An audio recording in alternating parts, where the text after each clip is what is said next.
இது நான் 5th படிக்கும்போது எனக்கு எடுத்தது. ஆனுவல் டேக்கு முன்னாடி நான் கிளம்பும்போது. அப்போ எங்கள் அம்மாலாம் ஒரு பெரிய ஃபோட்டோகிராஃபர் தெரியுமா? நிஜமா எங்கள் அம்மாவே கேமரா வச்சுட்டு ஃபோட்டோலாம் எடுப்பாங்க. இப்போ மொபைலில் கூட ஃபோட்டோ எடுக்க மாட்டுறாங்க. அப்போல்லாம் எங்களை அதிக ஃபோட்டோஸ் எடுத்தது எங்கள் அம்மா. இதெல்லாம் எங்கள் அம்மா தான் ஃபோட்டோ எடுத்தது.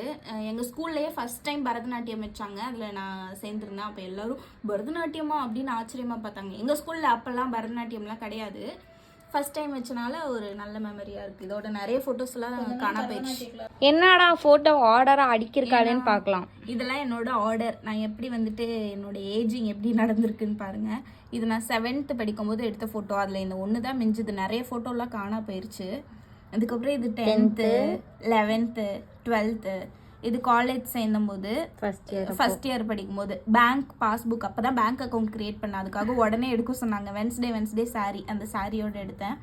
அப்புறம் இது வந்துட்டு பிஷப் ஹீபர் காலேஜில் சேரும்போது எம்எஸ்சிக்கு.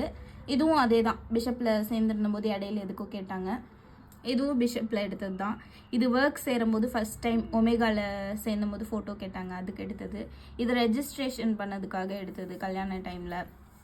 அப்புறம் இது இண்டிகோவில் போகிறது. இண்டிகோவில் வந்துட்டு ஒயிட் பேக்ரவுண்டில் கேட்டாங்க. அப்போ ஹேர் கட் பண்ணிவிட்டு இந்த ஃபோட்டோ எடுத்திருந்தேன். இதுவும் இண்டிகோவில் ஐடி கார்டுக்கு எடுத்தது. இது நான் சிங்கப்பூர் போகும்போது இந்த ஃபோட்டோ ஃபஸ்ட்டு எடுத்தேன். அதுக்கப்புறம் இந்த மாதிரி கொஞ்சம் ஜூமாக பேக்ரவுண்ட் இந்த மாதிரி கேட்டிருந்தாங்க, அதுக்கு எடுத்தது. அதுக்கப்புறம் நான் இது வரைக்கும் பாஸ்போர்ட் சைஸ் ஃபோட்டோவே எடுக்கல. இதெல்லாம் என்னோடய ஃபோட்டோ மெமரிஸ். நான் எப்படி என்னோடய ஏஜிங் நடந்திருக்கு அப்படின்ட்டு.